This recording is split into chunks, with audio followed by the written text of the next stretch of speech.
ಕಿರಗೂರಿನ ಗಯ್ಯಾಳಿಗಳು ಅಧ್ಯಾಯ 11. ಎಲ್ಲಿ ದಬಾಯಿಸಿ ಐಸ್ಸ, ಇದೇ ನಮ್ಮ ಐಸ್ಸ, ಇನ್ನೊಂಚೂರು ಐಸ್ಸ, ಎದ್ದೇ ಬಿಡ್ತು ಐಸ್ಸ, ಏ ಶಬಾಸ್ ಐಸ್ಸ.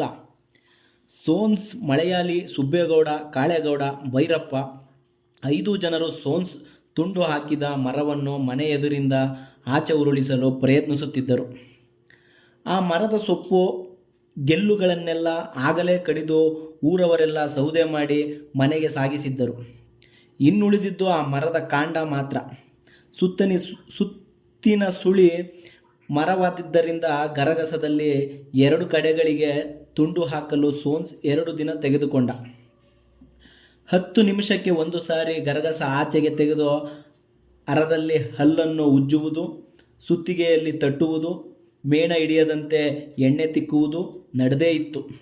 ಕೆಲಸ ತುಂಬ ಬಿಗಿ ಎಂದು ತೋರಿಸಲು ಇದೆಲ್ಲ ನಾಟಕ ಮಾಡುತ್ತಿದ್ದಾನೆಂದು ಭೈರಪ್ಪ ಶಂಕಿಸಿದರು.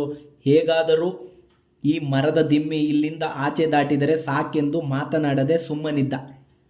ಕೊನೆಗೂ ಅವರು ಆ ಮರ ತುಂಡು ಹಾಕಿದರು. ಸೋನ್ಸ್, ಮಲಯಾಳಿ ಇಬ್ಬರು ದಿಮ್ಮಿಯ 2 ತುದಿಗಳಲ್ಲಿ ಬಡಿಗೆ ಹಾಕಿ ಮೀಟುತ್ತಿದ್ದರು. ಭೈರಪ್ಪ, ಸುಬ್ಬೇಗೌಡ ದಿಮ್ಮಿಗೆ ಬೆನ್ನು ಕೊಟ್ಟು ಒತ್ತುತ್ತಿದ್ದರು. ಸೋನ್ಸ್ ಎಲ್ಲಿ ದಬಾಯಿಸಿ ಎಂದು ಸ್ಲೋಗನ್ ಕೂಗಿದೊಡನೆ ಎಲ್ಲರೂ ತಾಳಕ್ಕೆ ತಕ್ಕಂತೆ ಐಸ ಎಂದು ಕೂಗುತ್ತಾ ತಳ್ಳುತ್ತಿದ್ದರು. ಮರ ತಳ್ಳುವ ಮೊದಲೇ ಹೇಗೆ ಎಲ್ಲರೂ ಒಟ್ಟಿಗೆ ಐಸ ಕೂಗುತ್ತಾ ಮರ ತಳ್ಳಬೇಕೆಂದು ಸೋನ್ಸ್ 1/4 ಗಂಟೆ ಪಾಠ ಮಾಡಿದ್ದ. ಆದರೂ ಅವರಿಗೆಲ್ಲ ಕವಾತು ಮಾಡಿದಂತೆ ಒಟ್ಟಿಗೆ ಬಲ ಕೊಟ್ಟು ತಳ್ಳಲು ಕೊಂಚ ಹೊತ್ತೇ ಕೂಗುವುದನ್ನು ಅಭ್ಯಾಸ ಮಾಡಿದರೆ ಹೊರತು ಬಲ ಕೊಟ್ಟು ತಳ್ಳುವುದನ್ನಲ್ಲ. ಕೊಂಚ ಹೊತ್ತು ತಳ್ಳಿ ಆನಂತರ ಸುಧಾರಿಸಿಕೊಳ್ಳಲು ನಿಂತರು.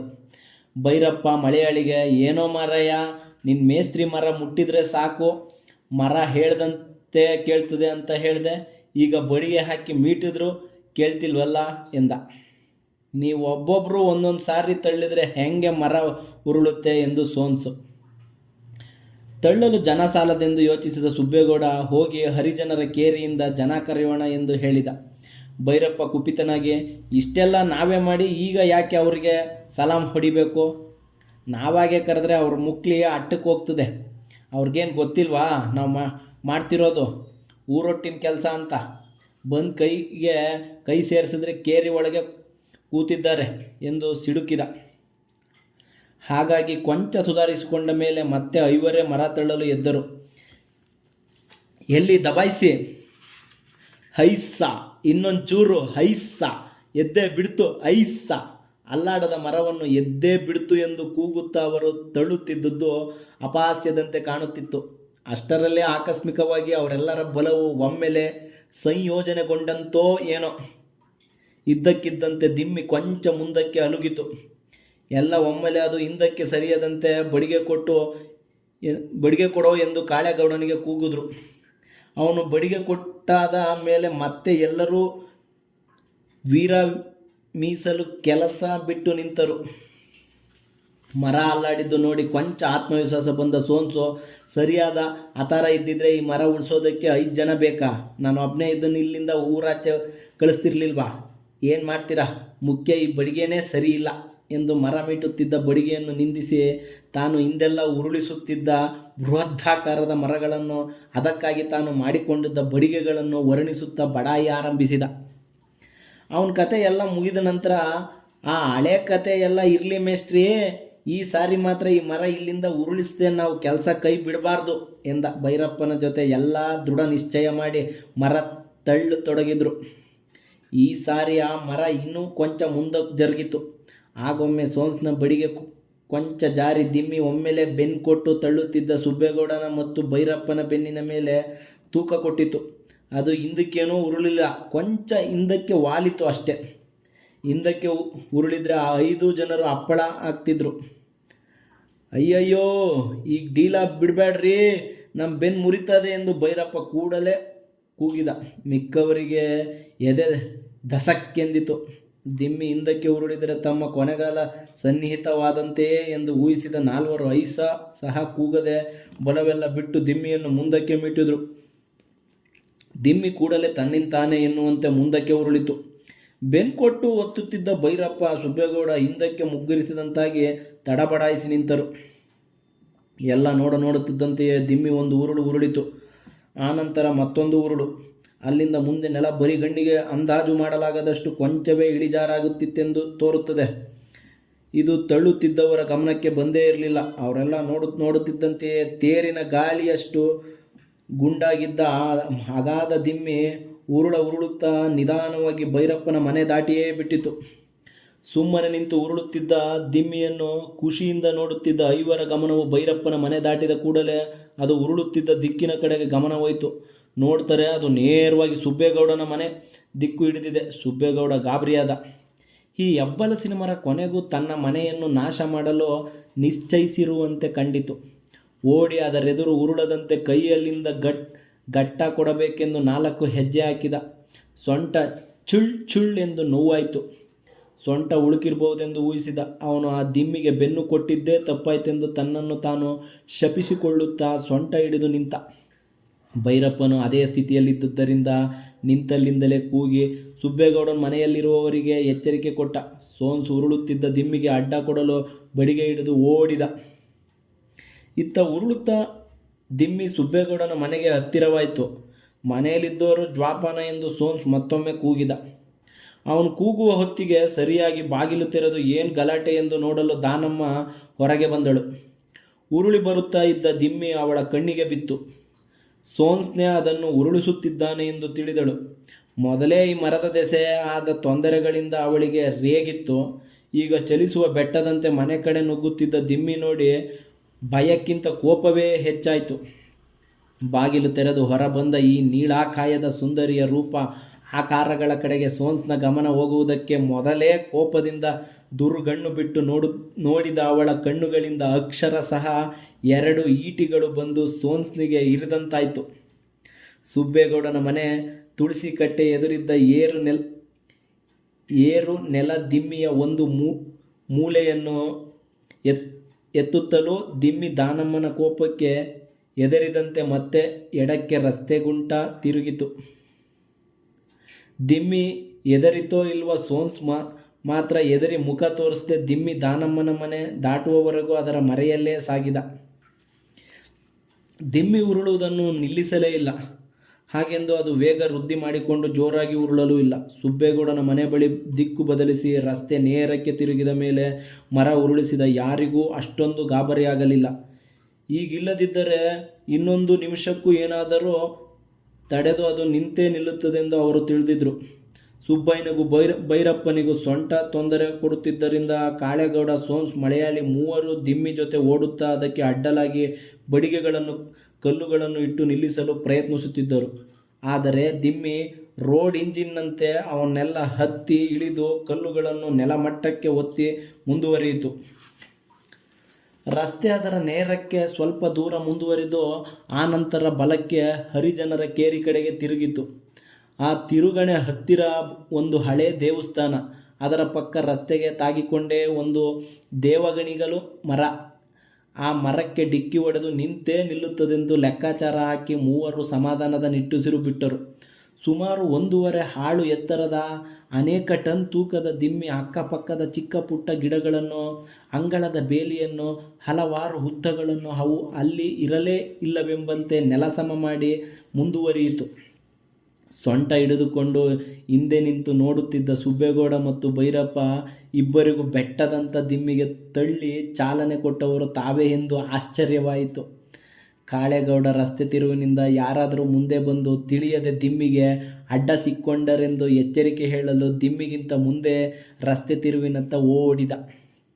ದಿಮ್ಮಿ ಅದೇ ನಿಧಾನಗತಿಯಲ್ಲಿ ಉರುಳುತ್ತಾ ಬಂತು. ಅದು ದೇವಗಣಿಗಲು ಮರಕ್ಕೆ ನಡು ಮಧ್ಯಕ್ಕೆ ಡಿಕ್ಕಿ ಹೊಡೆದಿದ್ದರೆ ಖಂಡಿತ ನಿಲ್ತಿತ್ತು. ಆದರೆ ದೇವಗಣಿಗಲು ಮರದ ಒಂದು ಪಕ್ಕಕ್ಕೆ ಡಿಕ್ಕಿ ಹೊಡೆದಿದ್ದರಿಂದ ಒಂದು ಪಾರ್ಶ್ವ ಮೀಟಿದಂತಾಗಿ ಮತ್ತೆ ಬಲಕ್ಕೆ ತಿರುಗಿ ಹರಿಜನರ ಕೇರಿ ದಾರಿ ಹಿಡಿಯಿತು. ರಸ್ತೆಯಲ್ಲಿ ನಿಂತು ಉರುಳುತ್ತಿದ್ದ ದಿಮ್ಮಿಯನ್ನು ನೋಡುತ್ತಿದ್ದ ದಾನಮ್ಮ ಅದು ಡಿಕ್ಕಿ ಹೊಡೆದು ಹರಿಜನರ ಕೇರಿ ಕಡೆಗೆ ತಿರುಗಿದ ಕೂಡಲೇ ಬೆಚ್ಚಿ ಬಿದ್ದಳು. ಆ ಮರದ ದಿಮ್ಮಿ ಹೆಚ್ಚು ಸದ್ದು ಗದ್ದಲ ಮಾಡದೆ ತಂಗಾಳಿಯಂತೆ ಮೆಲ್ಲಗೆ ಉರುಳುತ್ತಿದ್ದುದರಿಂದ ಹರಿಜನರ ಕೇರಿ ಬಾವಿ ಕಟ್ಟೆಯ ಬಳಿ ಹಾಡುತ್ತಿರುವ ಹುಡುಗರು ನೀರು ಸೇದುವ ಹೆಂಗಸರು ಪಕ್ಕನೆ ಅದನ್ನು ಗಮನಿಸುವುದಿಲ್ಲ. ಖಂಡಿತ ಯಾರಾದರೂ ಬಲಿಯಾಗುತ್ತಾರೆಂದು ದಾನಮ್ಮ ಊಹಿಸಿದಳು. ಇನ್ನು ತಡ ಮಾಡಲು ಸಾಧ್ಯವೇ ಇರಲಿಲ್ಲ. ತಮ್ಮ ಮನೆ ಹಿತ್ತಿಲು ಕಡೆಯಿಂದ, ಹರಿಜನ ಕೇರಿ ಕಡೆಯಿಂದ ಒಳದಾರಿಯಲ್ಲಿ ರುದ್ರಿ ಕಾಳಿ ಮರದ ದಿಮ್ಮಿ ಉರುಳುತ್ತಾ ಬರ್ತಾ ಇದೆ, ಹುಷಾರು ಎಂದು ಕೂಗುತ್ತಾ ಓಡಿದಳು. ರುದ್ರಿ ಕಾಳಿ ದೂರದ ಗದ್ದೆಗಳಲ್ಲಿ ಕೆಲಸ ಮಾಡುತ್ತಾ ಇದ್ದುದರಿಂದ ದಾನಮ್ಮನ ಕೂಗು ಕೇಳುವ ಸಂಭವ ಇರಲಿಲ್ಲ. ಆಡುತ್ತಿದ್ದ 4 ಮಕ್ಕಳೊಂದಿಗೆ ಈರಿ ಒಬ್ಬಳೇ ಬಾವಿಯಲ್ಲಿ ನೀರು ಸೇದುತ್ತಿದ್ದಳು. ಈರಿ ಯಾರು ಕೂಗುತ್ತಾರೆಂದು ತಲೆ ಎತ್ತಿ ನೋಡಿದ್ಲು. ಓಡಿ ಬಂದ ದಾನಮ್ಮ, ಹೆಬ್ಬಲಸಿನ ಮರದ ದಿಮ್ಮಿ ಉರುಳಿಕೊಂಡು ಬರ್ತಿದೆ ಕಣೆ, ಯಾವ ಕಡೆ ನುಗ್ತದೆ ಅಂತ ಹೇಳೋಕ್ಕಾಗಲ್ಲ, ಜೋಪಾನ, ಕೇರಿ ಒಳಗೆ ಯಾರಾದರೂ ಇದ್ದರೆ ಕೂಗಿ ಹೇಳು ಎಂದಳು. ಅವಳು ಆ ಮಾತು ಕೇಳಿ ಮುಗಿಸಿಲ್ಲ, ಚಟ ಚಟ ಸದ್ದಾಯಿತು. ತಲೆ ಎತ್ತಿ ನೋಡಿದ ಇಬ್ಬರಿಗೂ ದಾರಿ ಆಚೀಚೆಗಿನ ಯುಪೋಟೇರಿಯಂ ಜಿಗ್ಗಿನ ಚಟಪಟ ನಗ್ಗು ನುರಿ ಮಾಡಿಕೊಂಡು ಬರುತ್ತಿದ್ದ ಮರದ ದಿಮ್ಮಿ ಕಂಡಿತು. ಅಯ್ಯಯ್ಯೋ ಮಕ್ಕಳ, ಓಡಿ, ದಿಮ್ಮಿ ಬರ್ತಿದೆ, ಯಾರಾದರೂ ಅಡ್ಡ ಸಿಕ್ಕಿರಿ ಎಂದು ಚೀರಿದ ಈರಿ ಬಾವಿ ಕಟ್ಟೆ ಮೇಲಿನ ಕೊಡ ಅಲ್ಲೇ ಬಿಟ್ಟು ದಾನಮ್ಮನ ಜೊತೆ ಓಡಿದಳು. ಮಕ್ಕಳೆಲ್ಲ ಕಿಟಾರನ ಕಿರಿಚಿಕೊಂಡು ಚೆಲ್ಲಾಪಿಲ್ಲಿಯಾದವು. ಉರುಳುತ್ತಿದ್ದ ದಿಮ್ಮಿಯನ್ನು ಪ್ರಾಣಿ ಎಂದೇ ತಿಳಿದ ಕೇರಿಯ ನಾಯಿಗಳಷ್ಟು ಗಂಟಲು ಗಾರಾಗುವಂತೆ ಬೊಗಳಾರಂಭಿಸಿದವು. ದೂರದ ಗದ್ದೆಯಲ್ಲಿ ಕೆಲಸ ಮಾಡುತ್ತಿದ್ದವರೆಲ್ಲ ಕೂಗಾಟ, ನಾಯಿಗಳ ಗಲಭೆ ಇತ್ಯಾದಿಗಳನ್ನು ಕೇಳಿ ತಮ್ಮ ಕೇರಿಯಲ್ಲಿ ಏನೋ ಅನಾಹುತ ನಡೆದಿದೆ ಎಂದು ಶಂಕಿಸಿದರು. ಓಡುತ್ತಿದ್ದ ದಾನಮ್ಮ ಹಿಂದಕ್ಕೆ ತಿರುಗಿ ನೋಡಿದವಳೇ, ಅಯ್ಯೋ ಮುದುಕಮ್ಮ, ದಿಮ್ಮಿ ಅಡಿ ಸಿಕ್ಕು ಅಪ್ಪಚ್ಚಿ ಆಗ್ತಿದೆ ಎಂದು ಚೀರಿದಳು. ಕರಿಯನ ತಾಯಿ ದಿಮ್ಮಿ ಬರುವ ದಾರಿಯಲ್ಲೇ ಬಿಸಿಲು ಕಾಯಿಸುತ್ತಾ ಕುಳಿತಿದ್ದಳು. ಅವಳಿಗೆ ಕಣ್ಣು ಕಾಣುತ್ತಿರಲಿಲ್ಲ. ಕರಿಯನೇ ಕರೆತಂದು ಬಿಸಿಲು ಕಾಯಿಸಲು ಕೂರಿಸಿ ಕೆಲಸಕ್ಕೆ ಹೋಗಿದ್ದ. ಅವಳಿಗೆ ಉರುಳಿ ಬರುವ ದಿಮ್ಮಿ ಕಾಣಿಸುವುದಾದರೂ ಹೇಗೆ? ದಾನಮ್ಮ ಮತ್ತೆ ಹಿಂದಿರುಗಿ ದಿಮ್ಮಿ ಕಡೆ ಓಡಿದಳು. ದಾನಮ್ಮ ಮುದುಕಿ ಬಳಿ ಸಾರುವುದರೊಳಗೆ ದಿಮ್ಮಿ ಕೈ ಮೀರಿ ಹೋದಷ್ಟು ಹತ್ತಿರ ಬಂದಿತ್ತು. ದಾನಮ್ಮ ಅದ್ಯಾವುದನ್ನು ಗಮನಿಸಲೇ ಇಲ್ಲ. ಆ ಮುದುಕಿ ಮೈ ಮುಟ್ಟಿದರೆ ನನ್ನ ತಾಳಿ ಹಾಣೆ, ನಿನ್ನ ಮುಸುಡಿಗೆ ಒರಲೆ ಹಿಡಿಯ, ನರಬಲಿ ತಗೊಳ್ಳೋಕ್ಕೆ ಬರ್ತೀಯಾ ಎಂದು ದಿಮ್ಮಿಯನ್ನು ಒಂದು ವ್ಯಕ್ತಿ ಎನ್ನುವಂತೆ ಬೈಯುತ್ತಾ ಮುದುಕಿ ಕಂಕುಳಿಗೆ ಕೈ ಹಾಕಿದಳು. ದಿಮ್ಮಿ ಉರುಳಿ ಬರ್ತಿದೆ, ಯಾರೂ ಅಡ್ಡ ನಿಲ್ಬೇಡ್ರಿ ಎಂದು ಕೂಗುತ್ತಾ ಹಿಂದಿನಿಂದ ಓಡಿ ಬರುತ್ತಿದ್ದ ಕಾಳೇಗೌಡ ದಾನಮ್ಮ ಮತ್ತು ಮುದುಕಿ ಅದರ ದಾರಿಯಲ್ಲೇ ಇರುವುದನ್ನು ನೋಡಿ ಹೆದರಿ ಹೋದ. ದಾನಮ್ಮ ಮುದುಕಿಯನ್ನು ಎಳೆದುಕೊಳ್ಳುತ್ತಿರಬೇಕಾದರೆ ದಿಮ್ಮಿ ಮುದುಕಿಯನ್ನು ಸವರಿಕೊಂಡೇ ಮುಂದೆ ಹೋಯಿತು. ಕಾಳೇಗೌಡ ಅವರ ಬಳಿಗೆ ಬರುವಷ್ಟರಲ್ಲಿ ದಿಮ್ಮಿ ಮುಂದೆ ಹೋಗಿತ್ತು. ದಿಮ್ಮಿ ಅವರನ್ನು ದಾಟಿಕೊಂಡು ಹರಿಜನರ ಕೇರಿ ಪಕ್ಕದ ಕುರುಚಲು ಕಾಡೊಳಗೆ ಚಟಪಟ ಸದ್ದು ಮಾಡುತ್ತಾ ನುಗ್ಗಿತು. ನಾಯಿಗಳು ಬೊಗಳುತ್ತಾ ಅದನ್ನು ಬೆನ್ನಟ್ಟಿಕೊಂಡು ಕಾಡೊಳಗೆ ಓಡಿದವು. ದಿಮ್ಮಿ ಮುಂದೆ ಹೋದ ನಂತರ ಆಘಾತದಿಂದ ಎಚ್ಚೆತ್ತವಳಂತೆ ದಾನಮ್ಮ ಚೇತರಿಸಿಕೊಂಡಳು. ಕರಿಯನ ತಾಯಿಗೆ ಏನು ನಡೆಯಿತೆಂದು ಗೊತ್ತಿಲ್ಲದೆ ಪಿಳಿ ಕುರುಡು ಕಣ್ಣುಗಳನ್ನು ಮಿಟುಕಿಸುತ್ತಾ ಮುಗ್ಧವಾಗಿ ಅತ್ತಿತ್ತ ನೋಡುತ್ತಿದ್ದಳು. ಭಾವೋದ್ವೇಗಕ್ಕೆ ಎದೆ ಒಡೆದುಕೊಳ್ಳುತ್ತಿದ್ದ ದಾನಮ್ಮನ ಕಣ್ಣುಗಳಲ್ಲಿ ತಾನಿನ್ನೂ ಬದುಕಿರುವುದಕ್ಕಾಗಿ ಕೃತಜ್ಞತೆಯಿಂದ ನೀರು ಬಂತು. ಕಾಳೇಗೌಡ, ಸೋನ್ಸ್ ಇಬ್ಬರೂ ಮಂಜಾದ ಅವಳ ಕಣ್ಣಿಗೆ ಬಿದ್ದರು. ಮತ್ತೆ ಅವರ ಮೇಲೆ ಸಿಟ್ಟು ಏರಿತು. ಕಣ್ಣೊರೆಸಿಕೊಂಡು ಸೆರಗು ಸೊಂಟ ಸುತ್ತಿಕೊಳ್ಳುತ್ತಾ, ಅಲ್ಲಂಡೆ ಮುಂಡೆ ಮಕ್ಕಳರ ಕರ್ಕೊಂಡು ಬಂದು ಊರಾಳು ಮಾಡೋಕ್ಕೆ 3 ದಿನದಿಂದ ಹುನ್ನಾರ ಮಾಡ್ತಿದ್ರಾ? ಥೂ, ನಿಮ್ಮ ಜನ್ಮಕ್ಕೆ ಬೆಂಕಿ ಹಾಕ ಎಂದು ಹಬ್ಬರಿಸಿ ಕೂಗಿದಳು. ಕಾಳೇಗೌಡ, ಸೋನ್ಸ್ ಇಬ್ಬರು ಅವಳ ಅಬ್ಬರಕ್ಕೆ ಹೆದರಿ ದಿಮ್ಮಿಯ ಮುಂದಿನ ಗತಿ ಏನಾಯ್ತೆಂದು ಸಹ ನೋಡದೆ ಬೆನ್ನು ತಿರುಗಿಸಿ ಬಂದ ದಿಕ್ಕಿನ ಕಡೆಗೆ ಓಡಿದರು.